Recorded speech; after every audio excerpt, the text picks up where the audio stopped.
నమస్కారం. ఈరోజు మనం మార్కండేయ పురాణంలోని ఒక శక్తివంతమైన, రహస్యమైన కథ గురించి తెలుసుకుందాం రండి. ఈ కథ మొదలయ్యేది ఆత్మజ్ఞానం కోసం అడవుల్లో తిరుగుతున్న ఇద్దరు వ్యక్తులతో. ఇందులో ఒకరు రాజు తన రాజ్యాన్ని పోగొట్టుకుంటాడు. ఇంకొకరు కుటుంబం అతనిని వదిలేస్తుంది. కానీ విచిత్రం ఏమిటంటే అన్నీ కోల్పోయిన వారిద్దరి మనసుల్లో ఇంకా వాళ్ళ కుటుంబం, రాజ్యం గురించి ఆలోచనలు ఉంటాయి. వారిద్దరిని కలిసిన ఒక మహర్షి వారితో ఇలా అంటాడు, ఇది ఒక పెద్ద మహామాయ ప్రభావం. ఈ సృష్టి మొత్తాన్ని తన ఆధీనంలో ఉంచుకునే శక్తి. శ్రీ మహావిష్ణువుని కూడా యోగ నిద్రలో పడేసే శక్తి. ఈ శక్తి గురించి వివరంగా ఈ వీడియోలో తెలుసుకుందాం రండి. సృష్టి ప్రారంభంలో విష్ణువు యోగ నిద్రలో ఉండగా ఆయన చెవిలోంచి మధు కైటబులు అనే భయంకర రాక్షసులు వచ్చారు. బ్రహ్మదేవుడు ఎంత ప్రార్థించినా విష్ణువు నిద్ర లేవలేదు. అప్పుడు బ్రహ్మ ఈ మహామాయనే అంటే యోగ నిద్రనే ప్రార్థించాడు. ఆమె విష్ణువుని మేల్కొల్పి ఆ రాక్షసులను అంతం చేయడంలో సహాయపడింది. అప్పటి నుంచి ఈ మహామాయ శక్తి విశ్వానికి పరిచయమైంది. కానీ ఆ తర్వాత ఒక పెద్ద సమస్య వచ్చింది. ఆ సమస్య ఏమిటంటే మహిషాసురుడు అనే రాక్షసుడి వల్ల. అతనికి ఎవరు ఓడించలేని వరం ఉంది. దేవతలు దిక్కుతోచగా త్రిమూర్తులైన బ్రహ్మ, విష్ణు, శివుల దగ్గరికి వెళ్ళారు. త్రిమూర్తుల ఆగ్రహంతో వారి ముఖాల నుండి, శరీరాల నుండి ఒక అద్భుతమైన కాంతి పుంజం అనగా ఒక శక్తి బయటపడింది.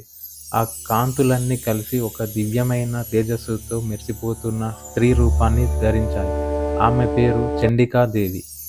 శివుడు ఆమెకు త్రిశూలం ఇచ్చాడు, విష్ణువు చక్రం ఇచ్చాడు, ఇంద్రుడు వజ్రాయుధం ఇచ్చాడు. దేవతలందరూ తమ శక్తులను ఆమెకు ఇచ్చి మహిషాసురుని సంహరించమని ప్రార్థించారు. చండికాదేవి సింహగర్జనతో యుద్ధరంగంలోకి దూకింది. ఆమె సింహంపై వెళ్తుండగా ఆమె ఆయుధాల నుండి వచ్చే వెలుగు భూమి ఆకాశాలను నింపింది. మహిషాసురుడి సైన్యాన్ని చిత్తు చేసింది. రక్తబీజుడు వంటి సేనాధిపతులను నేల కూల్చింది. మహిషాసురుడు ఎన్ని రూపాలు మార్చినా, ఏనుగుల, సింహంగా, చివరికి మనిషిగా వచ్చి యుద్ధం చేసిన దేవి చిరునవ్వుతో అతన్ని ఎదుర్కొంది. చివరికి తన త్రిశూలంతో ఆ మహిషాసురుడి గుండెలపై కాలు పెట్టి అతనిని అంతం చేసింది. లోకంలో మళ్ళీ శాంతి మొదలైంది. కానీ ఇది ముగింపు కాదు. కొన్ని శతాబ్దాల తర్వాత మళ్ళీ దేవతలకు కష్టాలు వచ్చాయి. శుంభ నిశుంభులు అనే మరో ఇద్దరు బలమైన రాక్షసులు వచ్చారు. వారి అహంకారం ఎంతంటే దేవతల నుండి వారి రాజ్యాన్ని, వారి శక్తులను మాత్రమే కాదు, యజ్ఞ భాగాలను కూడా లాగేసుకున్నారు. దేవతలు మళ్ళీ చండికాదేవిని స్మరించారు.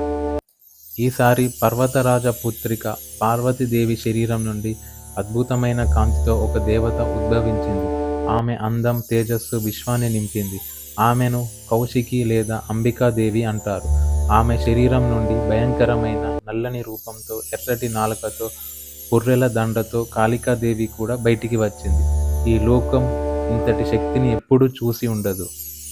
శుంభిడి సైన్యంలో ఉన్న చెండ, ముండ అనే రాక్షసులు కౌశికి అందాన్ని చూసి తమ రాజుకు ఆమెను వర్ణించారు. అహంకారంతో కళ్ళు నెత్తికెక్కిన శుంభుడు ఆమెను తన భార్యను చేసుకోమని తన దూతను పంపాడు. కానీ కౌశికి నవ్వింది. నన్ను యుద్ధంలో ఓడించిన వారికే నేను సొంతం అవుతాను అని చెప్పింది. అంతే, యుద్ధం మొదలైంది. ధూమ్రలోచనుడు, చండముండలు వంటి సేనాధిపతులను కౌశికి మరియు కాళికాదేవి సంహరించారు. చండముండలను చంపినందుకు కాళికాదేవికి చాముండ అనే పేరు వచ్చింది.